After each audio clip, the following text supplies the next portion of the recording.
L'été c'est sympa parce qu'on peut vraiment manger en terrasse, prendre l'apéro dehors. Mais il peut y avoir deux inconvénients majeurs, les guêpes ou alors les moustiques. Bon, aujourd'hui on va surtout parler des moustiques.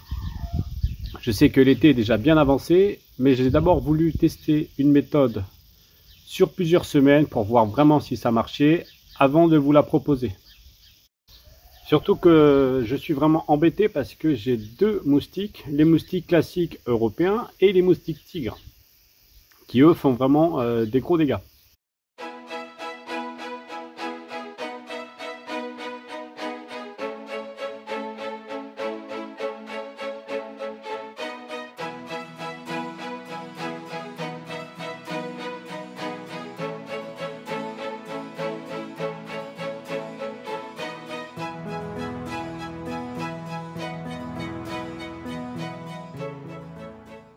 On avait oublié pendant quelques jours un fond d'eau dans la piscine des enfants qu'on ne peut pas remplir à cause des restrictions d'eau dans le Pays Basque. Et ça n'a pas loupé. Quelques jours ont suffi. Et là on voit plein de larves.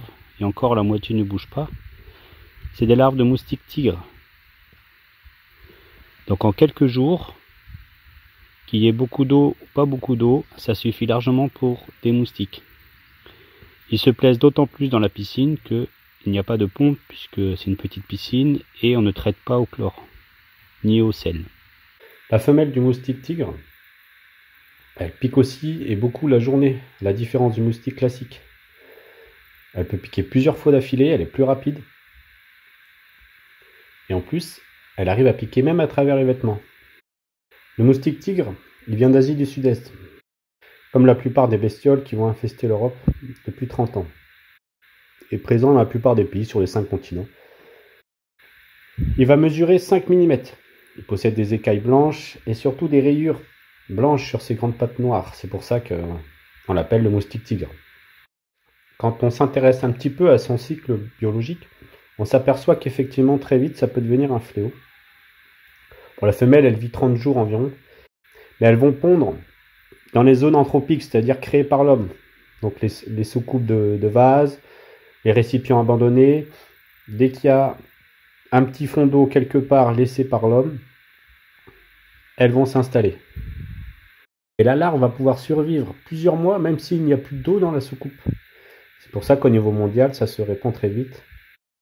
Comme les moustiques, ça aime la chaleur et l'humidité, ce qui correspond très bien au climat du Pays Basque, mais avec le réchauffement climatique et la mondialisation, et bien le moustique a tendance à aller un peu partout.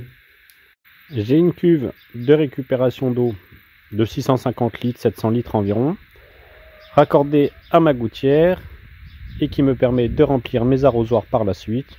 Je vais rajouter également plusieurs pierres comme ça qui vont rester au fond de l'eau. Le but c'est de permettre de créer un milieu le plus favorable à ces poissons rouges, même s'ils sont rustiques.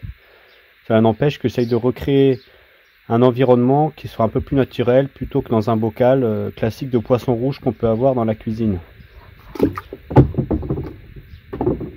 Voilà les monstres, 3 poissons rouges à 2,90 l'unité. Bon, qui attendent, voici le sac de transport, qui attendent d'avoir leur emplacement définitif. J'ai mis 2 grands bouts de bois parce que j'aimerais que par la suite les oiseaux puissent venir boire avec un support. Puis en plus ça permettra aux oiseaux de manger les larves de moustiques par la même occasion. Et les poissons sont au fond de la cuve qui fait dans les 700 litres. Alors l'eau est très claire en fait, c'est que la cuve est en plastique vert. Il y a juste un tout petit dépôt noir au fond. Mais sinon l'eau est de très bonne qualité. D'ailleurs c'est celle-là que je donne à boire à mes poules. Et quand on la sort, elle est vraiment transparente.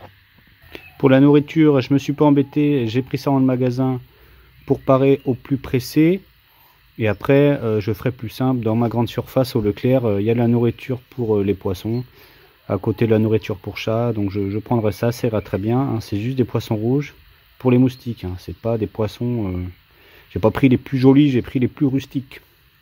Je suis content parce que vraiment en quelques jours, on s'aperçoit qu'il n'y a strictement aucune larve à la surface de moustiques. Ça marche vraiment bien. Et j'applique en plus un principe de permaculture. un outil qui peut remplir plusieurs fonctions. J'ai un récupérateur d'eau, ça me permet d'arroser. Mais surtout, les poissons vont me fertiliser l'eau, qui après va retourner au potager. Donc tout ça permet la création d'un cercle vertueux. Cerise sur le gâteau, ça permet d'aller comme au zoo, et les enfants se régalent de voir les poissons. De plus, ça demande vraiment aucun entretien. Une fois par an, peut-être que vous devrez vider votre récupérateur d'eau. De toute façon, en général, il faut le faire une fois par an parce que l'eau de pluie a quand même des impuretés. Les poissons rouges sont résistants au gel. Donc même si vous oubliez de leur donner de la nourriture pendant 4 jours, ne vous inquiétez pas, ils trouvent à manger dans l'eau.